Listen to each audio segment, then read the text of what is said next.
Order. Order, members. We now move to questions to the Minister for Communities. We start with listed questions. Question 6 has been withdrawn. I call Matthew O'Toole. Thank you, Mr. Speaker. Question number 1.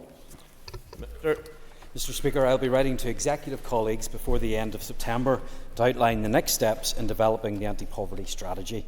Details of the proposed timetable for the next steps in developing the disability, gender equality and sexual orientation strategies will follow in the coming weeks. Mr. O'Toole. Thank you, Mr. Speaker. Minister, we've now been waiting more than 7 months for meaningful progress on the inclusion strategies. A few months ago, whenever we had an opposition day focused on poverty, the opposition was dismissed and told that lots of work was happening in this area. But as of now, we haven't seen a single one published. We haven't seen the poverty and anti-poverty strategy, gender strategy, disability strategy, or strategy on sexual orientation. And obviously, we didn't get any of that detail about when they're going to be published in the programme of government. Can you be specific here today to give me dates about when one or possibly all of those will be published? Minister.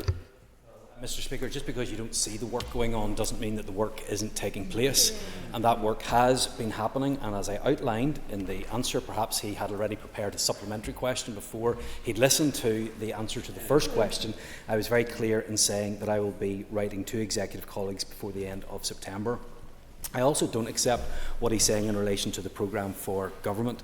Although there is not a specific reference to the anti-poverty strategy, it is clear that in so many of the areas in which we are bringing forward work, those will all be used to tackle poverty. So, for example, getting good housing for people in Northern Ireland is a way to tackle poverty. Getting more and better jobs for people in Northern Ireland helps us to tackle poverty. Better educational attainment and indeed better health outcomes. All of these will contribute towards reducing poverty, and I look forward to being in a position to publish that strategy in the near future. But of course the member will understand that it will be subject to executive referral and approval. Brian Kingston.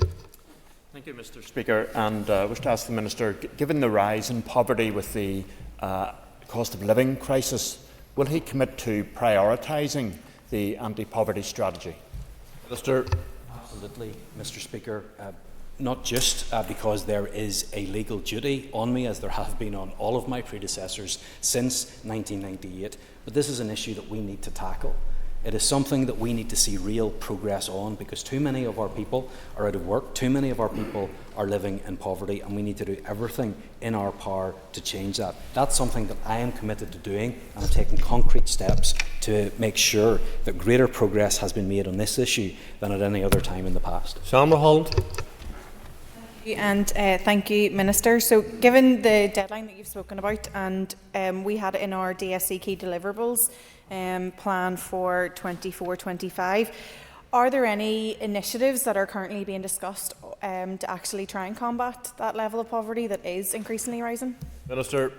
Absolutely. There are a number of things that we are doing which help to minimise the risk of people getting into poverty, that limit the impact of poverty and help people to escape poverty as well. What the strategy will do is bring those together, add additional measures, make sure that we have executive buy-in so that we can actually do something concrete, and I'm determined that we deliver on this. Detail the last time his officials engaged with the expert panel members who helped shape these strategies? Minister. Mr. Speaker, it is important that we have that coordination and that we listen, and it will certainly be my intention to make sure that the strategy is viewed and that we have further time for input on the strategy as well. In reference to the specific date, the member will forgive me, but I don't have that detail, but happy to provide it to him. Gildernew. Question 2. Minister. Mr. Speaker, as I said when it was announced, restricting the winter fuel payment will have a detrimental impact on many in our society. For those who are well less off, it creates an additional financial burden and comes amid a range of cost of living pressures. I have already made it crystal clear to the Secretary of State for Work and Pensions my opposition to this decision, and I have outlined the impact it will have on people in Northern Ireland. A household is considered to be in fuel poverty if it must spend more than 10% of its household income on all fuel use. And the last House Conditions survey identified the types of households most likely to be impacted by fuel poverty.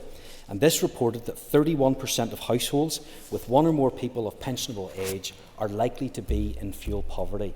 This rate increases to 38% of households headed by a person over the age of 75. Given the decision to move the annual winter fuel payments to a means-tested system, the fuel poverty strategy will aim to minimise the impact of this change on pensioners at risk of fuel poverty in Northern Ireland. And we will analyse the impact of the removal on pensioners who are above the threshold and income-related benefits and are susceptible to fuel poverty. Mr Gildernew. And thank you, Minister, for that. Can you outline, Minister, given the amount of rural properties that have been identified with that crossover, what steps you can take or are considering taking to mitigate for rural homes which don't have access maybe to gas and other forms of heating? Minister.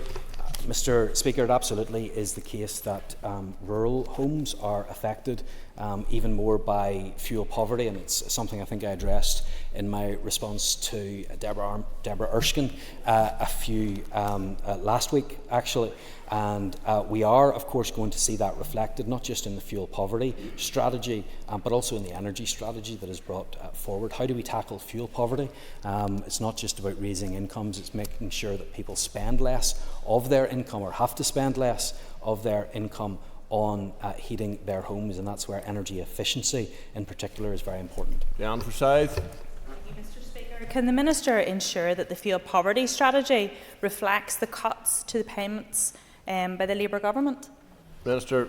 Absolutely, we're finalising and indeed making good progress on the parameters around the fuel poverty strategy, but obviously that's going to have to change now because this is a significant difference compared to what was the case. There is the possibility of many more falling into fuel poverty in that category of older people, and so we now need to make sure that we're taking all of the steps that we can to address what, unfortunately, because of the decision of the Labour government, has been a new aspect to this whole issue. Kelly Armstrong.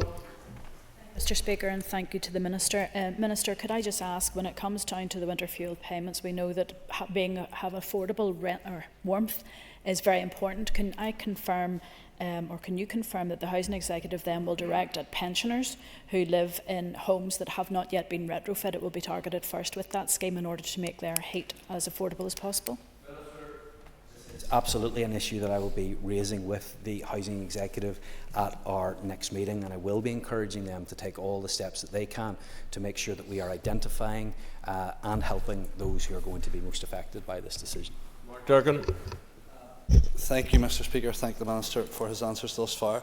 It's following on from Ms Armstrong's question and the Minister encouraging the Housing Executive to target with its affordable warmth scheme pensioners impacted by the loss of this payment. Can the Minister outline how he expects the Housing Executive to do that when the budget for their affordable warmth scheme has been cut by 53%?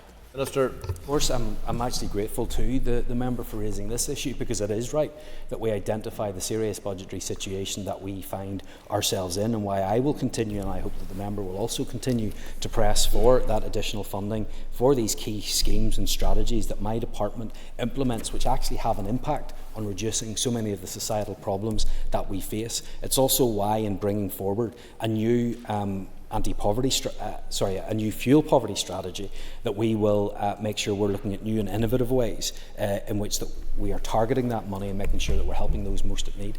Sheldon. Thank you, Mr Speaker. Minister, the change to the winter fuel payment will bring in itself a new process which will undoubtedly cost money. How much is this going to cost compared to the savings that the British Government are trying to make?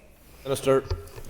Well, Mr Speaker, I don't have the details on the changes of what that will be. First of all, because it's for a UK Government and the Department of Work and Pensions who issue that, and I don't expect any cost directly for the department. I think that the savings are probably going to be fairly limited overall, and in terms of the additional expense for the system, I think it may just be about pressing one or two buttons and changing it, so I hope there won't be any additional expense to it. However, what is clear is that this decision will have further ramifications. There may be a saving in terms of Northern Ireland of around £44 million, but I believe that that will end up costing us a significant sum of money, because I do believe we'll see an increased number of people who have to visit their GPs, or perhaps are even hospitalised because they no longer have the ability to heat their homes in the way that they have before, and that is not only shameful, but it's not very clever. Jerry Carl. means testing obviously means hundreds of thousands of people will lose out. What work has the Minister or his officials completed to recognise the benefits of the universality of public services and public support such as the winter fuel payment? Minister. Well, the first part of the member's question just demonstrates that he doesn't listen.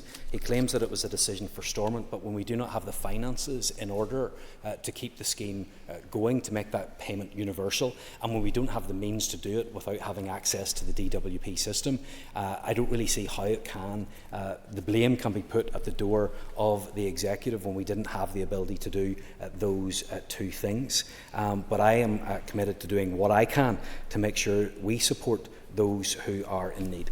Blair. Mr. Speaker, question number 3. Minister. Mr. Speaker, I'm in the process of finalising the housing supply strategy, and it remains my intention to bring it to the Executive for its consideration shortly. Publication will be dependent on any forthcoming approval by the Executive. Mr. Blair. Thank you, Mr. Speaker, and thank the Minister for the answer. Can the Minister at this stage give any detail on discussions he's had with the Department of Infrastructure regarding the reform of the planning system or with the Department of Finance in relation to budgets to ensure that the housing supply strategy can properly be implemented?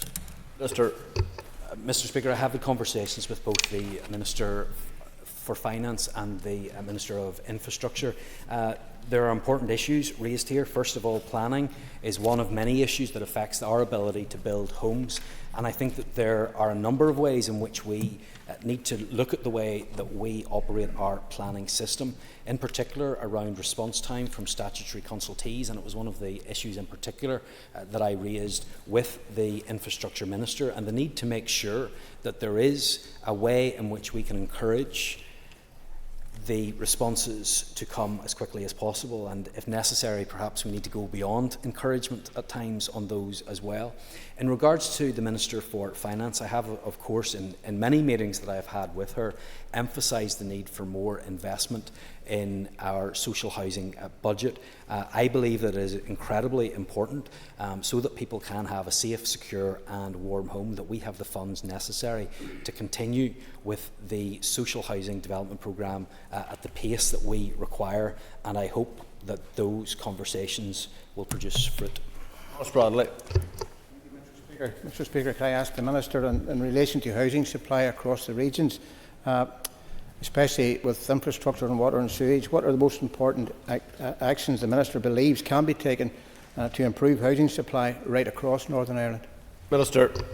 Mr. Speaker, there are many actions that we can take to ensure we have that greater supply of homes in Northern Ireland. In terms of the private sector, yes, absolutely, we need to look at the availability of land, we need to look at planning on land, we need to look at water infrastructure. All of those are important. But I will say this, one of the single most important things that we can do is see that change required in the Housing Executive and on its borrowing powers. The word game changer is used all too often and often inappropriately in this place, but I believe that in terms of housing supply in Northern Ireland, the revitalisation programme of the Housing Executive truly would be a game changer and would significantly change our ability to build the houses that we so desperately require in Northern Ireland and bring us into line with the other housing associations in England and Wales, for example. I have had conversations with the Finance Minister and with other executive colleagues about this. I believe that there is the support necessary for us to get these changes made and to get agreement from the Treasury, and I think that truly would be a game changer. Justin McNulty. Minister, for his answers thus far. Minister, what hope can you give to the 47,000, I'll say again, the 47,000 people on the housing waiting list, given you've confirmed that only 600 social houses will be built this year? And Mr. Speaker, I hope the member was listening to the previous answer that I gave, because we are in a very constrained budgetary position. Even if my budget were to be doubled, it would not put us where we need to be in terms of building the number of social homes. So we need to look at alternatives. That's why I have brought forward the intermediate rent programme, which can make a difference. It's why I am pushing for the revitalisation programme of the Housing Executive to be able to go forward. Those are two examples of things that can make a difference, and I'm determined to pursue them. John Buchanan. Minister.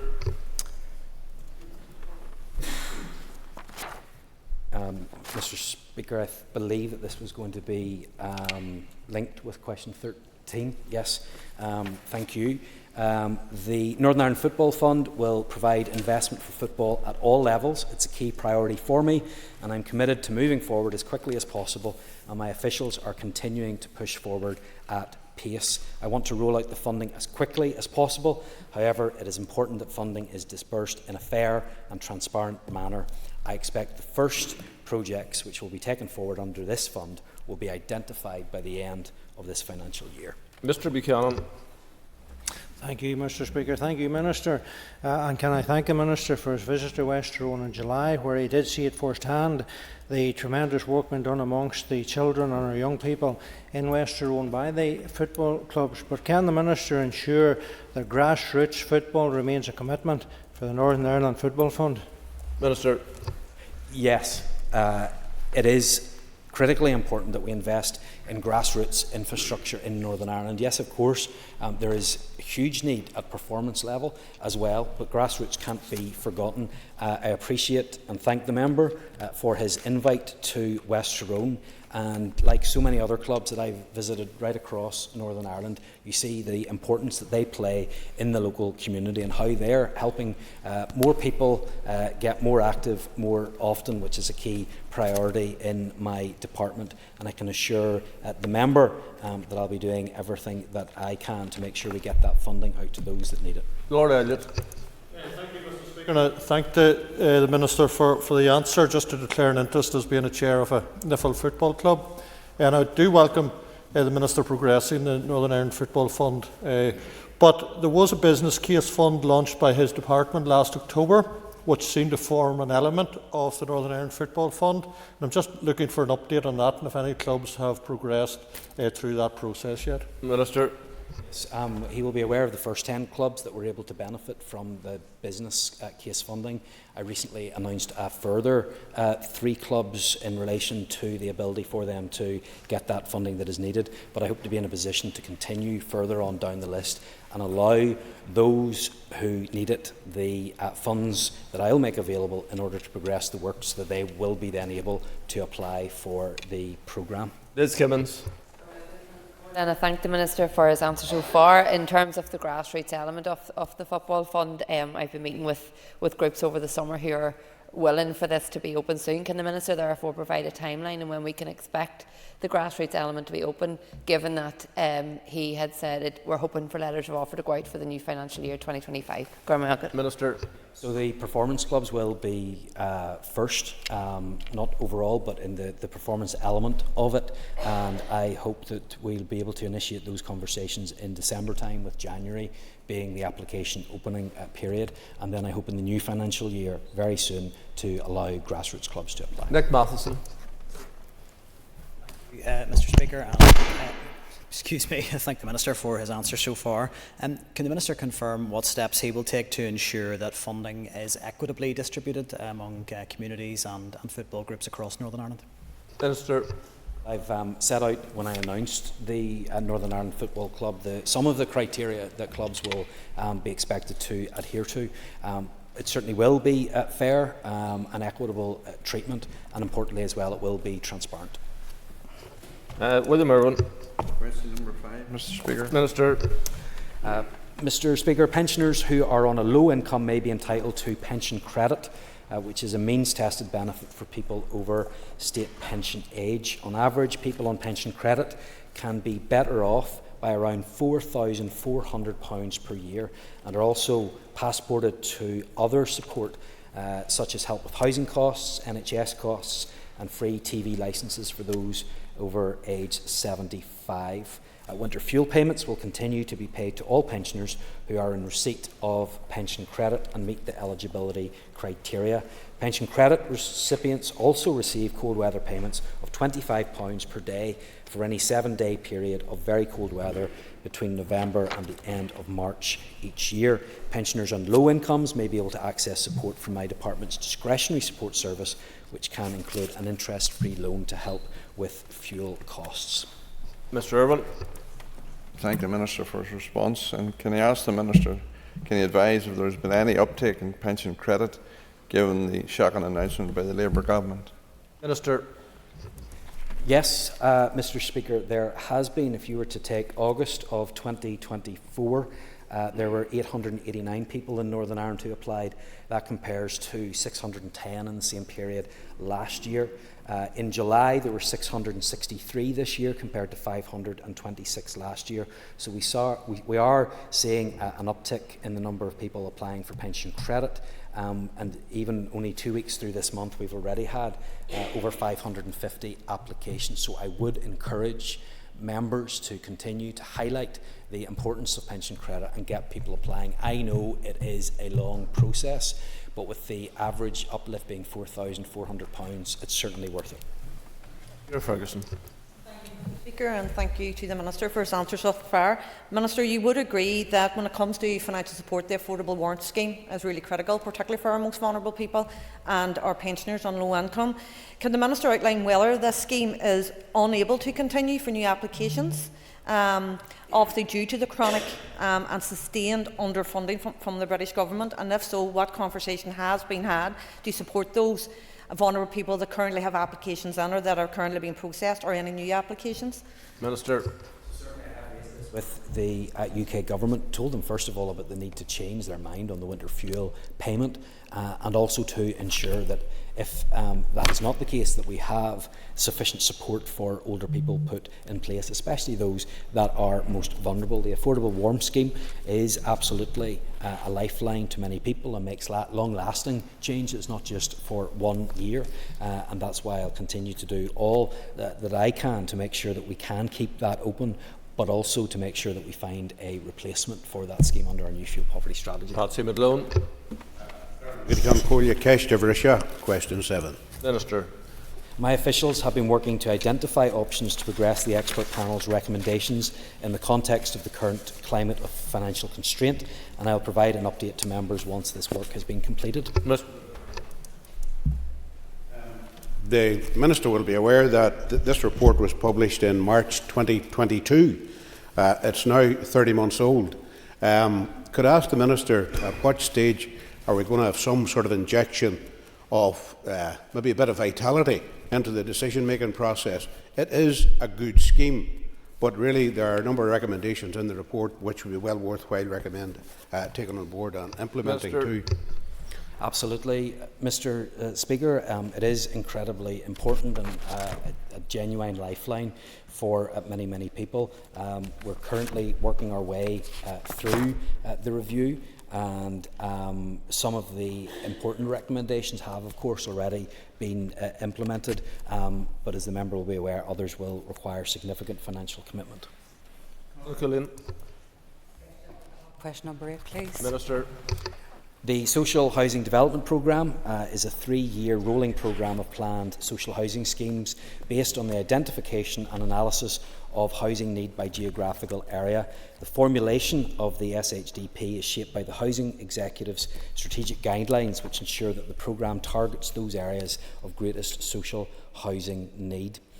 In managing the programme, the Housing Executive administers the Housing Association grant to facilitate the delivery of social housing and directs them to identify and bring forward development opportunities in those areas of greatest unmet social housing need. For his response, that was a bit convoluted. It's just what I'm asking him, given the shortage of funding around housing build, can he ensure that he will stand over houses being built and delivered on objective need, rather than sectarian lines or social engineering, that they will go to those in housing stress on the housing waiting list? Minister. I'm sorry if the member believes that my answers are convoluted. Simply setting out the process for how the funds are allocated, but I certainly can assure the member I am not doing anything on the basis of sectarian decision making. David Honeyford. 9. Minister. Improving energy efficiency and installing decarbonisation measures in our home is a vital part of addressing fuel poverty and meeting our requirements under the Climate Change Act.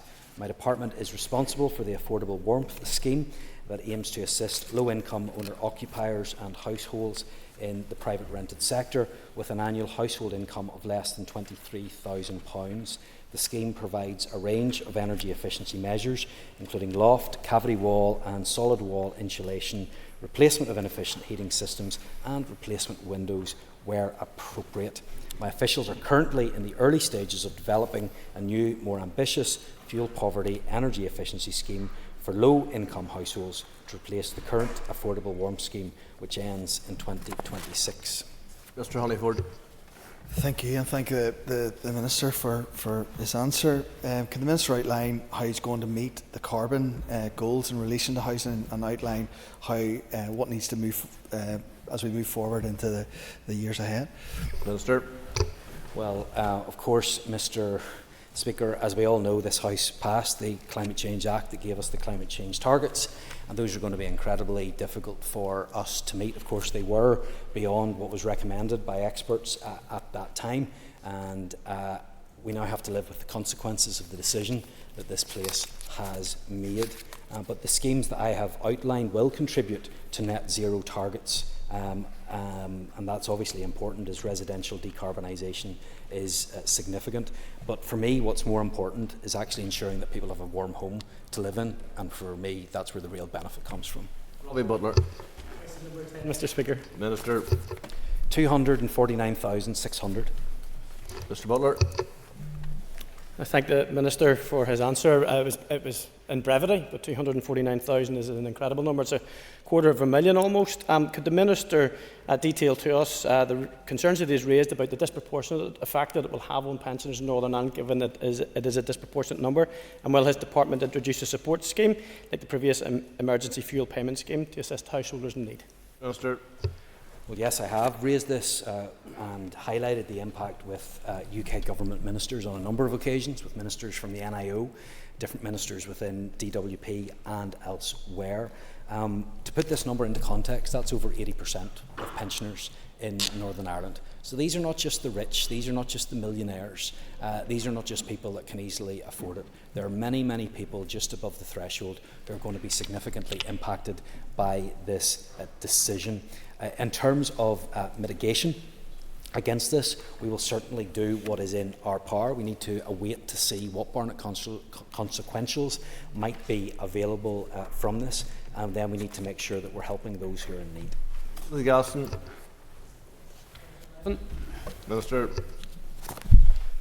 As I have said, Mr. Speaker, I strongly disagree with and I'm totally opposed to the Labour government's decision to change winter fuel payment eligibility criteria, and I'm very concerned about the serious consequences that this will have on the comfort, well-being and health of older people across Northern Ireland.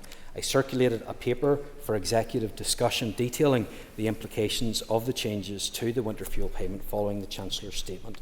This paper outlined the estimated £44.3 million additional costs, excluding additional delivery and staffing costs, to the block grant of maintaining the universal payment.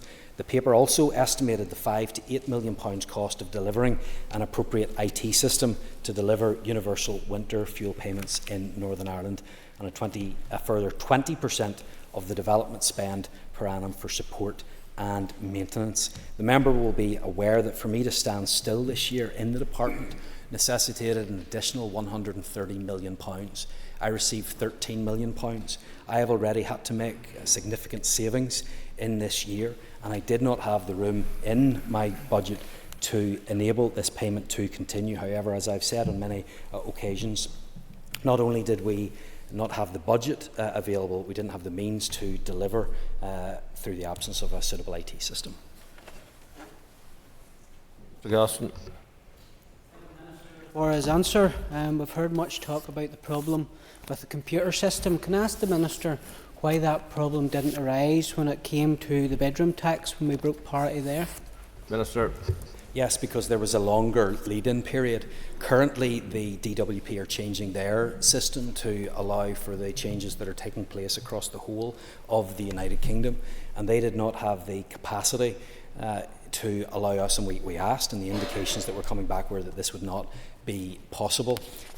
The difference with the other mitigation measures that the member has raised in the past is that those were done with a much longer lead-in period, which enabled those payments to be made. Move to topical questions. We call Mark Durgan.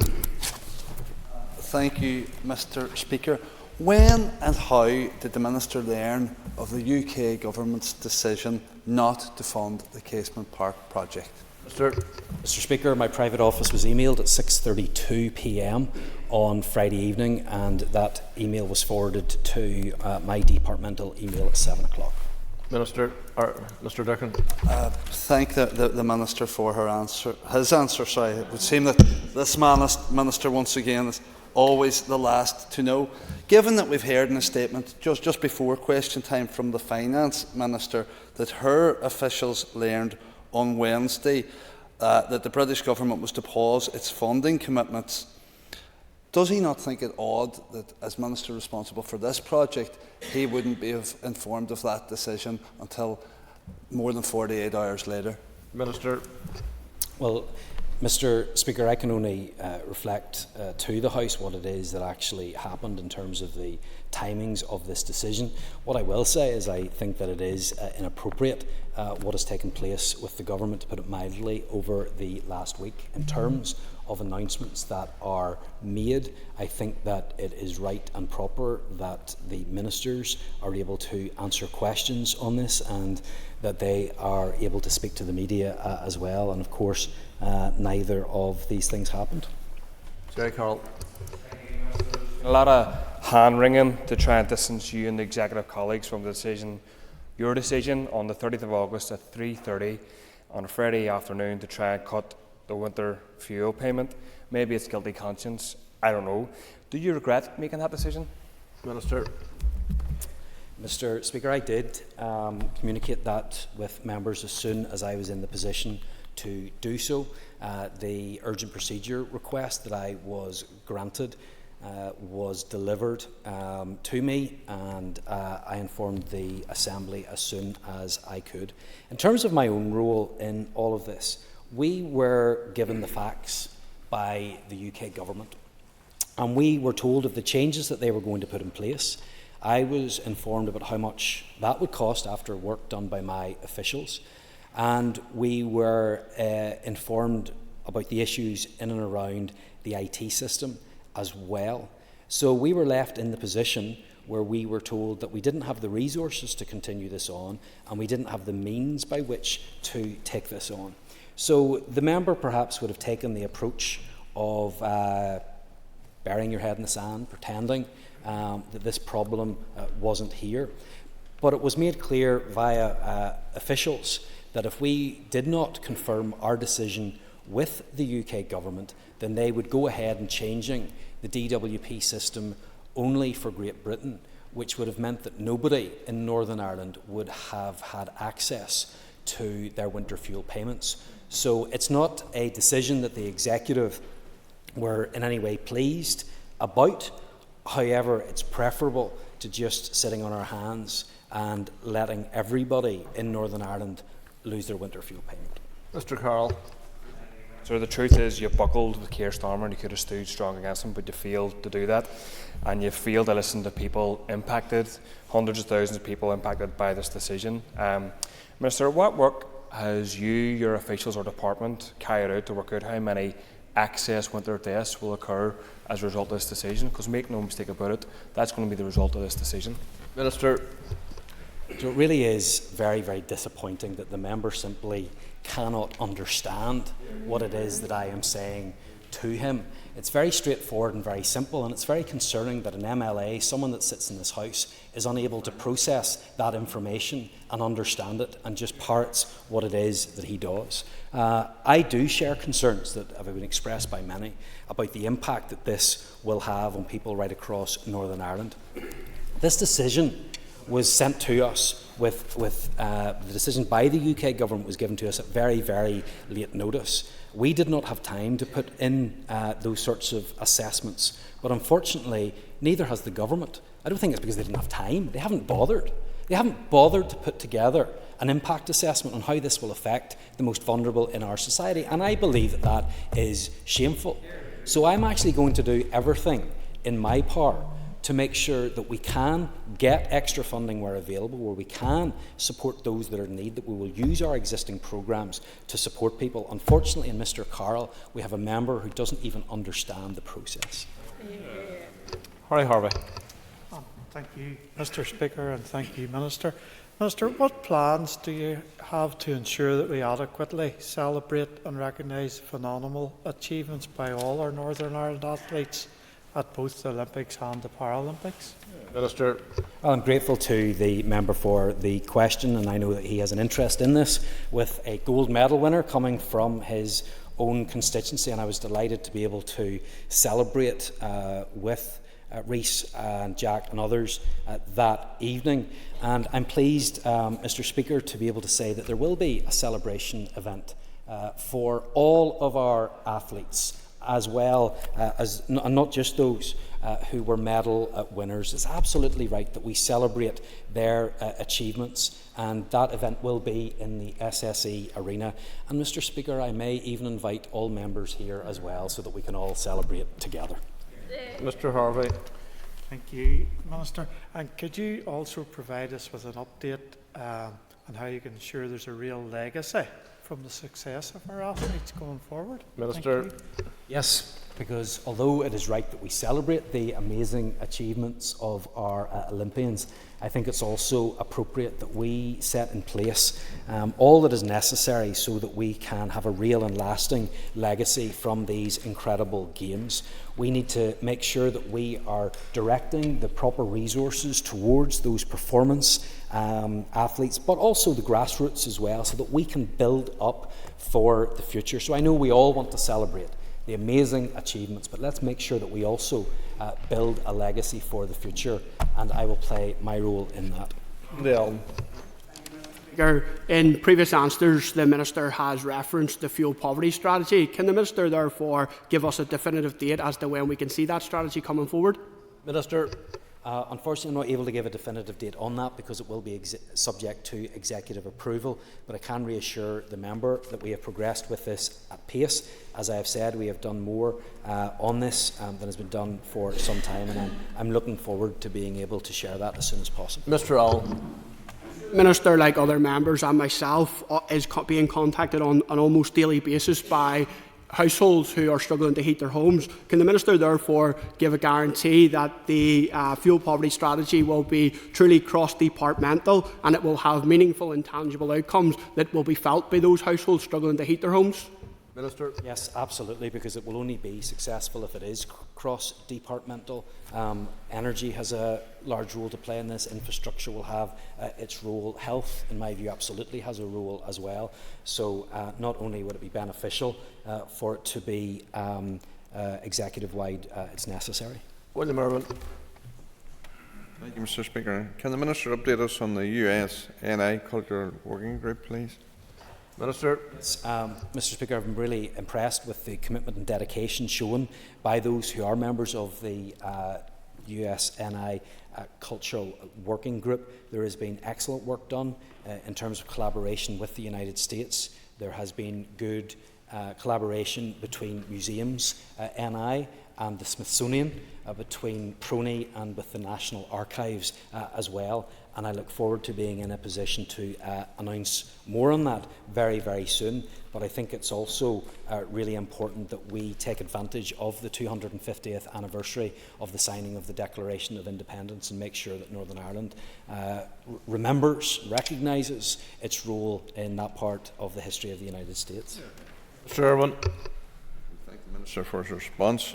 What else can the Minister commit to in support of the working of the Ulster Scots Agency and the work of many other organisations who support the Ulster Scots tradition? Minister. Absolutely, and he's right to mention the Ulster Scots tradition, because this is something that goes far beyond a language. It's about the culture, the history, the heritage, the tradition that we want to celebrate, and it goes beyond our shores. It's not something that was from here and remained here, but there is so much more for us to celebrate throughout the world, and that's why I have brought forward this US Cultural Working Group, because I believe there's huge potential there that hasn't been exploited in the past, and I'm determined that we do that in the future. Armstrong. I thank the Minister for his comments about culture with Ulster Scots as a former festival Irish dancer. Absolutely welcome that. But Minister, I want to talk to you about housing crisis. What reaction have you had from Westminster when you have raised the issue of housing crisis and the need for investment here in Northern Ireland? Mr. Speaker, I had the opportunity to meet with a number of UK government ministers, Northern Ireland office and others in housing as well in recent weeks, and I have expressed to them the issues around housing in Northern Ireland. The main issue, of course, that I have been progressing with them is the need for Treasury to change its rules around the housing executive so that we can see better maintenance of our stock and indeed more house building in Northern Ireland. And I believe that that is something that the government have taken on board. Ms Armstrong. You've mentioned today that the housing strategy is coming forward. Can you share with the House what priorities you will have to ensure that all people have access to an appropriate home to prevent homelessness? Mr. Absolutely. Homelessness is a key priority for me, not only because of the seriousness of the situation, but because of how much it is that we are currently needing to spend. At the end, when it is most expensive, we should be investing earlier to make sure that we prevent it rather than address it when it arrives. And so that's why the housing supply strategy is so important, because all of the bits fit together, all of the different tenures are important that we increase supply. And in order to do that, there are many, many different partners against many different departments as well. And that's why I've been progressing that work at pace. John Bunting. Thank you, Mr. Speaker. We've heard a lot about the Minister's anti-poverty strategy today. And recently we all received an email from the Trussell Trust indicating that almost 4 in 10, 37% of people claiming universal credit in Northern Ireland ran out of food in the last month and did not have enough money to buy more. Could I ask the Minister, with regard to his strategy, we often deal with the effects, but what action is he taking to deal with the cause of poverty? Minister. Absolutely right that the member raises this issue. My department does significant work in tackling the impact of poverty, but that's not good enough anymore. We need to tackle the root causes of poverty, and there are a number of issues that we've discussed before. Yes, it's about housing and about health and about education, but what's really important is work and getting people into work, because that is one of the greatest barriers that people face right now to getting out of poverty. And that means we need to be in a position where we are giving that tailored support where necessary. And I've raised this with the government and given them examples of where we really have been able to make a difference. And I think you only have to take some of the figures around disability and employment. We are way behind where we should be, way behind the rest of the United Kingdom, and we need to ensure that we have the tools to get people the support they need to get back into work, because that is one of the best ways in which we can tackle poverty. Ms Bunting. Thank you, Mr. Speaker, and I'm grateful to the Minister for his answer. My constituents, along with many others across Northern Ireland, are living in conditions of damp, mould, and because of this, their situation in poverty, they are not able to pay for these works themselves. The Trussell Trust points out that just over 4 in 10 people claiming universal credit in Northern Ireland are either behind on bills and credit commitments or are finding it a constant struggle to keep up with them. So they can't afford to do the work themselves. If they were able to afford to do it themselves, the housing executive will not stand over the work. Doubtless there is a considerable backlog of maintenance. What will the Minister do to tackle the issues of delays in maintenance across housing executive properties? Minister.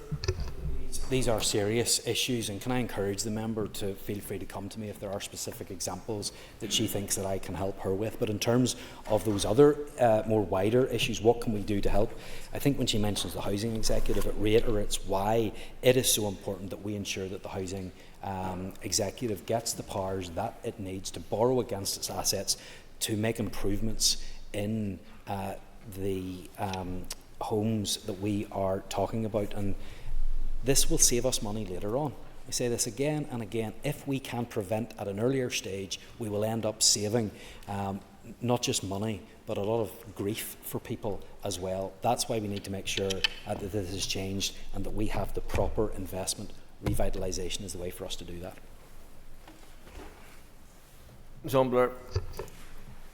Speaker, thank you. The Minister has referenced discussions with Treasury a number of times, and even this topic that I'm going to raise. So, to continue that theme, can he clarify if those discussions with Treasury specifically referenced the ability of the Northern Ireland Housing Executive to increase investment through borrowing, so that that can be the investment in our housing stock?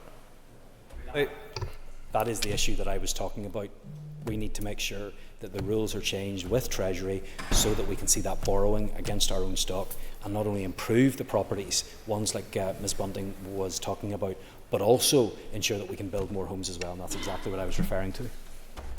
We now move to questions to the Minister for Finance, and I call Connie Egan.